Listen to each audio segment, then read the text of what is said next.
Un mur sans fin divise le monde en deux parties. La partie intérieure s'appelle le paradis, où les gens mènent une vie heureuse et paisible, tandis que la partie extérieure, appelée l'enfer, est en ruine et des monstres terrifiants chassent les humains tard dans la nuit.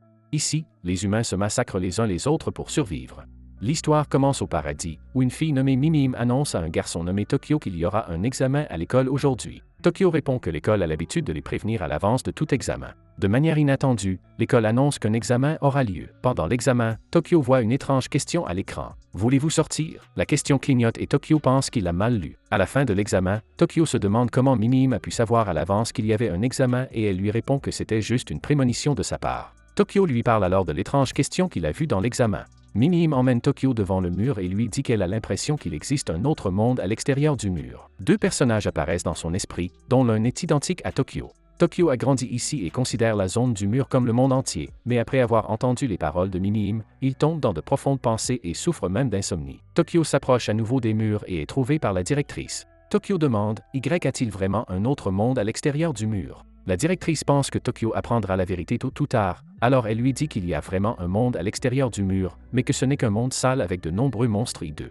Dans le monde extérieur, une catastrophe sans précédent s'est produite il y a 15 ans, laissant la ville dévastée. Deux frères et sœurs marchent dans la rue. L'aîné s'appelle Kiruko et le cadet Maru. Nous comprenons qu'ils sont à la recherche du paradis, mais ils ne savent pas exactement où ils se trouvent. Curieusement, Maru ressemble beaucoup à Tokyo. Les frères n'ont pas mangé depuis des jours, aussi lorsqu'ils trouvent une maison dont la porte est fermée hermétiquement, ils s'attendent à trouver des provisions à l'intérieur. Après avoir pénétré dans la maison par la fenêtre, Maru trouve du papier hygiénique et sa sœur est ravie d'avoir enlevé les mauvaises herbes des toilettes. Elle n'a pas utilisé les toilettes depuis longtemps. Seule la porte de la salle de bain étant cassée, Maru aperçoit par hasard Kiruko sur les toilettes et elle se met en colère. Les garçons continuent d'explorer la maison dans l'espoir de trouver de la nourriture, mais ils voient les squelettes d'un couple mort, les mains jointes. Il semble que le couple soit mort de faim, ce qui signifie qu'il n'y a pas de nourriture dans la maison. Heureusement, ils trouvent quelques boîtes de conserve dans une autre maison et parviennent à se mettre quelque chose dans l'estomac. Le lendemain, ils rencontrent un groupe de malfrats. Dans un monde sans contraintes légales, les filles se retrouvent dans une situation très difficile si elles se font attraper par eux. Maru affronte immédiatement ces bandits et l'on constate qu'il est habile et agile. C'est alors que Kiruko sort un pistolet spécial et tire un rayon laser qui fait fondre le poteau. À cette vue, les criminels lèvent immédiatement les mains en signe de reddition. Kiruko se renseigne sur le paradis et apprend qu'il existe un endroit plein de tomates appelé Tomato Lovers Paradise et Kiruko décide de le visiter.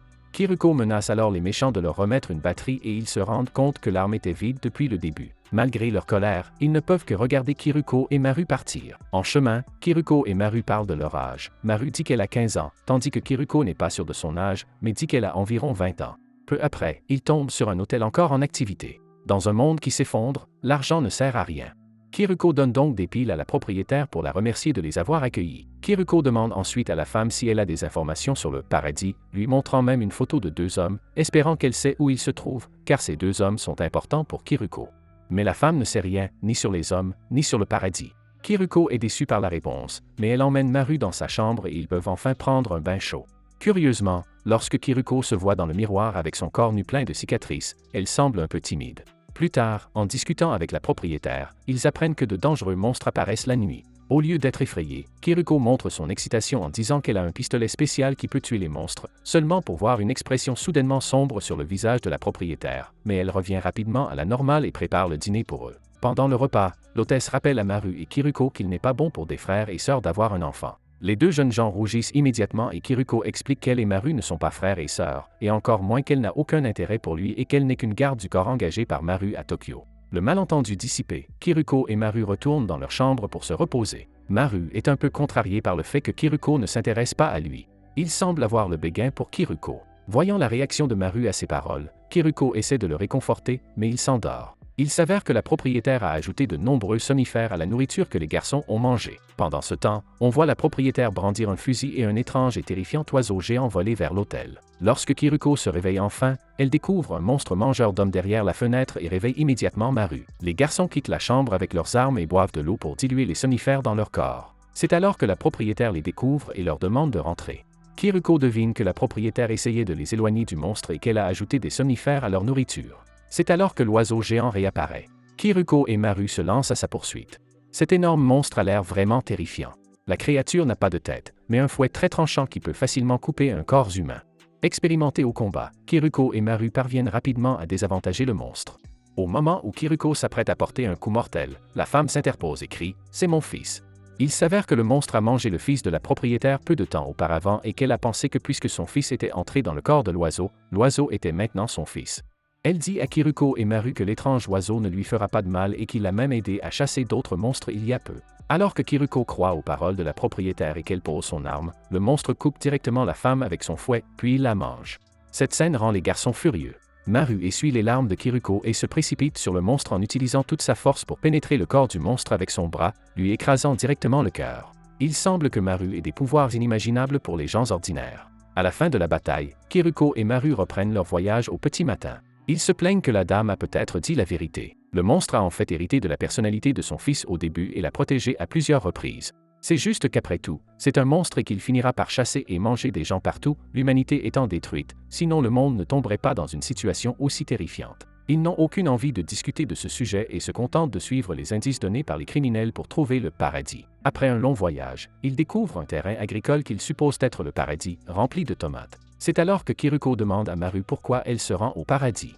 Maru sort une capsule et, selon lui, quelqu'un lui a demandé d'aller au paradis pour trouver la personne qui lui est identique et lui injecter le médicament dans le corps afin que de nombreuses personnes puissent être sauvées. En entendant cela, Kiruko est saisi par un souvenir dans lequel une femme gravement blessée la supplie d'accompagner Maru au paradis. Les garçons sont découverts par les fermiers locaux, qui les traitent chaleureusement. Ils apprennent des habitants qu'après la catastrophe, les villageois ont reconstruit leurs terres en plantant d'abord de nombreuses tomates, puis d'autres cultures. C'est peut-être pour cela qu'on l'appelle le paradis de la tomate. Comme les villageois n'ont jamais l'air surpris lorsqu'ils voient Maru, Kiruko pense qu'il n'y a personne qui lui ressemble et que ce n'est donc pas le paradis que Maru recherche. Les garçons sont un peu frustrés. Soudain, Maru voit une boîte avec une marque qui semble être la même que le pistolet de Kiruko. Les deux garçons supposent que ce pistolet spécial n'est pas un produit de ce monde, mais qu'il pourrait être lié au mystérieux paradis. Ils se demandent comment la boîte est apparue, mais le villageois sait seulement qu'elle a été utilisée pour contenir des provisions lors des échanges avec Tokyo. Incapable de trouver un indice sur le paradis, il décide de retourner à Tokyo par la mer. Sur le bateau, Maru se lamente sur le fait que, n'ayant pas trouvé le paradis, il aimerait cultiver avec Kiruko pour le reste de sa vie. Maru trouve le courage d'avouer ses sentiments à Kiruko et l'embrasse. Kiruko lutte pour repousser Maru, puis lui révèle sérieusement son secret. Bien que son corps soit celui d'une femme, son cerveau appartient à un homme, et elle est donc vraiment un homme. Ces paroles semblent incroyables, mais c'est la vérité. Les paroles de Kiruko expliquent certains de ses comportements étranges antérieurs, comme le fait d'être timide lorsqu'elle voit son corps et de ne pas connaître son âge exact. En outre, il y a encore beaucoup de suspense inexpliqué. Que contient exactement ce flacon de médicaments? Et pourquoi celle qui ressemble à Maru peut-elle sauver de nombreuses personnes? Si cet anime vous intéresse, laissez un like et abonnez-vous à ma chaîne. Je ferai un récapitulatif de la prochaine partie dès que les autres épisodes seront sortis.